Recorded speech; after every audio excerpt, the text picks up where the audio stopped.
Welcome to our first episode of Headlines and Healing. My name is Connor Emery, and I'll be one of your co-hosts for this show. And I am joined by my colleague and partner for this project, Tony Miele. Tony, how's it going today? It's going good. I'm excited to talk about what we have in store with CTE and dealing with head trauma. Yeah, so to give a little background, we've been working on a semester-long project that deals with sports injuries and head trauma to athletes, former athletes, and covering all aspects of the recovery, if it's good, if it's bad, or if they go off the deep end. And so today we wanted to give like an overview of CTE, what it is, why it happens, what are some answers, what research says. But yeah, Tony, what is CTE first? Let's just start with that. CTE is chronic traumatic encephalopathy, and it is a progressive brain disease linked to repetitive head impacts, often incurred from contact sports and could lead to dementia. And from many different peer-reviewed articles, it comes from a lot of dealing with just repeated blows to the head, and sometimes those can be more traumatic than others, and it can also affect everybody differently. Yeah, I mean, we've seen in recent cases with former athletes, I think of Aaron Hernandez, who played for the New England Patriots, and he did some stuff off the field, and he ended up in jail, and then he later committed suicide. And doctors and researchers studied his brain, and they found a bunch of CTE in his brain. Now, I don't know if that's a direct link correlation. I don't know if they said, yeah, that was the reason he did all this stuff. And I know the NFL has been trying to regulate some rules and trying to do some stuff to prevent head injuries. But unfortunately, we're still seeing a lot of people affected by CTE. We're really getting a lot of athletes, whether it's the NFL, whether it's like combat sport athletes, we're really starting to see that.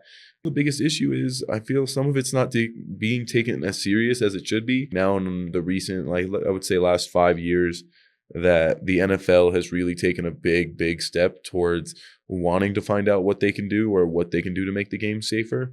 And obviously that's going to come with a lot of changes some people aren't going to like. But the biggest thing is there's so many examples, and one I really want to bring up has to do with BJ Penn, a former UFC fighter. And he's been having a lot of like kind of schizophrenic episodes dealing with his family is also having to deal with this. He's had so many run-ins now with the police. I believe he's been arrested a couple times for violating a restraining order on his family. Can we call an officer that I know that can talk to you guys? So, John, I don't even have the officer's phone number. Or Brian Kurahara, somebody. He'll be at the station. Why am I being arrested again? Harassment. But what did he do? What kind of harassment? Anybody can say that at any time. He don't have no money. Yes, he does. How did I break the law? He has. Did I touch anybody? What? Yes. And with him doing that, he's always saying, oh, my family's against me, the government's against me. And it's like a completely flipped switch. And you can see that. And obviously after being in the UFC for however many years it was, it's having that traumatic brain injury continue just to have those repeated blows to the head. There's stuff that we really need to look into. Yeah, no, there's definitely a lot of examples. And, you know, we talked with Justin Gaethje, who is a UFC fighter currently, and he actually grew up in my hometown of Safford, Arizona. And we talked to him, and he kind of mentioned a little bit about mental health, if there's any resources really. Let's take a look what he has to say. My sport is so different than any other sport that you're trying to compare when it comes to this like topic, because we're it's a one-on-one situation. We're individual contractors. So I have a team. I have my coaches. And so I would, if I wanted or needed that, they would help me if I ever asked them for anything, they would help. But I have that's what my coach is for, that's what my team is for, that's what my parents are for. And I've been competing since I was 4 years old. So ultimately, how I compete and how I, view the mentality of competing and overcoming, obstacles and losses. I can't really rely on somebody that doesn't know me. And coming back, and it's Gaethje having his team is so important. A player, athlete, whatever it might be, a combat sport athlete, a football player, those people having that stuff around is so important. Having the people that know you, and like Justin said, he has those people around him. He doesn't want someone around him that doesn't know him. So if you haven't been around, say, a certain athlete for a certain amount of time, like coaches have been there, your teammates have been there, your practice partners have been there, having that, and they know you, so they can see when you're acting different. They can see what like is going wrong. You can see the differences from person to person on how they act and how those people treat them.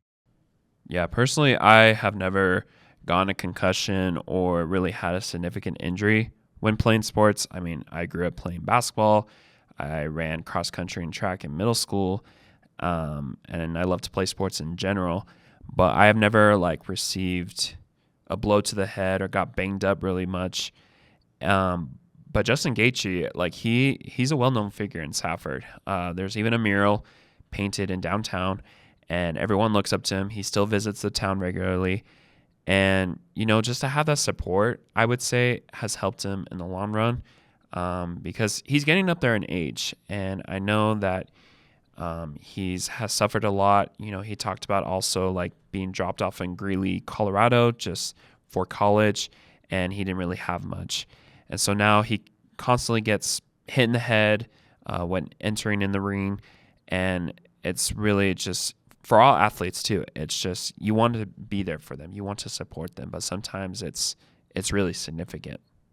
Yeah, and banking off that, I mean, in my time as an athlete, I wrestled, I played football. I had I had my fair share of concussions throughout my time, and I've also dealt with other injuries. And I feel the biggest thing is having the right people around you, and I feel like this mentality kind of goes for everything. And I've used it at least through not just sports. I've used it in the gym. I've used it outside of the gym. I have used it just kind of in life. Being able to have the right support system for you is so important to keeping your mind right. If you don't have the right state of mind, you aren't going to go into competition and you're not going to have the best day. You're not going to have the best outing. It's going to be something where you struggle a bit. And when you're talking, especially if it's like negative self-talk as an athlete, that's hard. That's hard to break through that mental barrier, and not having that team around you or a coach around you to be like, hey, we know what you are. We know how it goes. Like this, you can do this. This is something you've done. And for Justin Gaethje specifically, he's done this his whole life. So he has the people around him that he knows will be able to keep him in that right mind, even after a big loss. Like that Max Holloway loss where he got knocked out in the final seconds. That's a traumatic blow. I mean, Justin Gaethje, like you said, he's getting up there. He's 36 years old, and we're trying to see what is going to be the future for him. He's still trying to fight for a title. That's his hopes. And it's hard for an athlete to not have that support system. Yeah, definitely. And, sometimes people have that correlation I kind of mentioned earlier with Aaron Hernandez, where he eventually did commit suicide. I came across this study too by Grant Iverson, who works for the Department of Physical Medicine and Rehabilitation. And even though in the title it says that it is not associated with suicide in former athletes, in the very beginning, it said that one of the headlines, it says the authors conclude that suicide is a potential outcome of CTE. I'll just quote them saying, furthermore, the identification of suicide as a potential outcome of CTE underscores the severe mental health implications associated with this disease. These conclusions were based on their analysis of 4 studies. I can't go into really all the studies because that would take a lot of time. But we see it really across all sports. Obviously, people think about boxing or the NFL when it comes to having concussions or getting like blown to the head. We also interviewed my cousin, Heather Knighting, who was a former BYU volleyball player, and she did play overseas. Let's take a look what she had to say. My last in Turkey, so I got a concussion the summer before I was playing. So it was after I graduated, and then the summer I was invited to play with USA volleyball, and I got a concussion like the first week I was there. they were like, oh, we can keep you around or we can send you home. And then it was also right before I was supposed to go play in Turkey. I ended up going home, and it was like super disappointing because I didn't get to go play this tournament. They're going to go play in Puerto Rico, and it's devastating, but I was like, it's okay. Like, I'm going to heal. I'm going to go back and play in Turkey. And then and then I got another concussion, and I knew, like, okay, I can't really do much more. Like, my injuries are getting to me. I'm never going to play the same. I've known Heather personally for so many years. Every summer growing up, I would visit her and her family, and she was always a joy to be around. She lights up the room. She's very funny, and she really is a good volleyball player. I've watched her a few times, and her family's very athletic. And when we interviewed her, Tony, it was really sad because I never knew this was going on in her life, and just all the injuries she had, all the concussions, all the head injuries. And she later on said like it was kind of an identity crisis for her.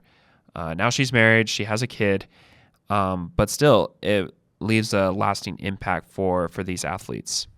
I mean, the biggest thing for these athletes is kind of having sometimes, like we've been talking about during this episode, a big thing is having the right people around you. And like your cousin, she was in a new country, didn't know too much. Obviously, it's not as easy to find or relate to a coach or be able to have that. It's really hard. And concussions, like I said personally, from the amount I've had, it's hard. It's hard to get back into your sport. It's hard to kind of get back into the flow of things and be like, can I go full speed? Can I do this? Am I able to do this? It's hard to find yourself back as an athlete, and it's just that disconnect, it's real. And a lot of people don't understand how hard that can be for an athlete to dissipate or disappear from their sport. And that's something that is really big, I think, especially with concussions. Yeah, definitely. Because concussions I would say are the most common type of injuries, whether it be in sports or like if you're in the military, like you get head injuries a lot. And I kind of want to also talk about too, like why is CTE not diagnosed until someone passes away? Because we see players, for example, like Antonio Brown. If you know him, he's very well known.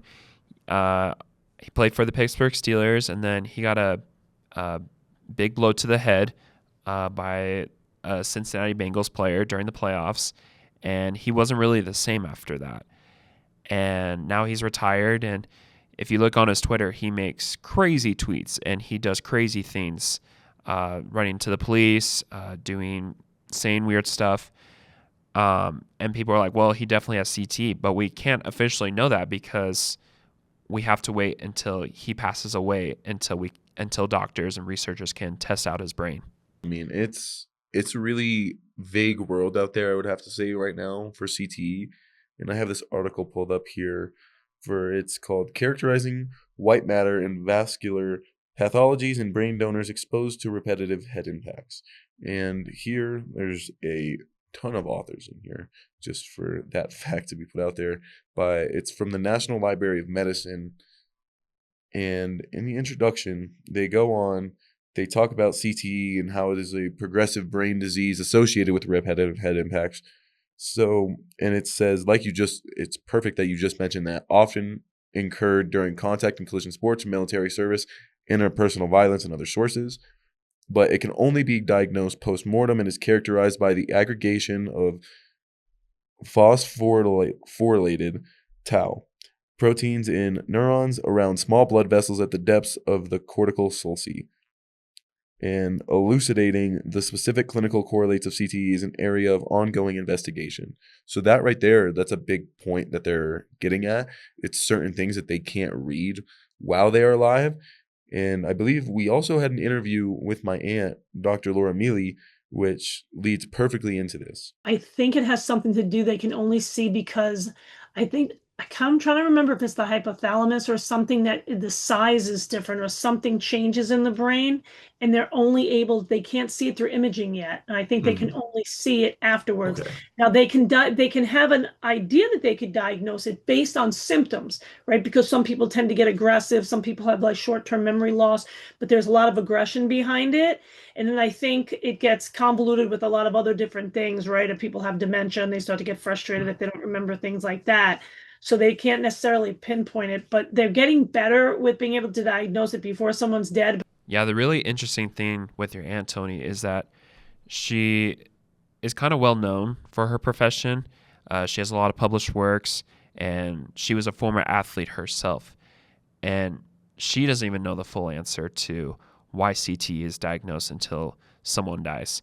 And I know Dr. Amalu, who was kind of the first researcher to dive into this topic back in the early 2000s, 2002 to be exact, where Mike Webster, the former Pittsburgh Steelers center, passed away, and it revealed that he had CTE, and he was kind of one of the first NFL players to be diagnosed with that.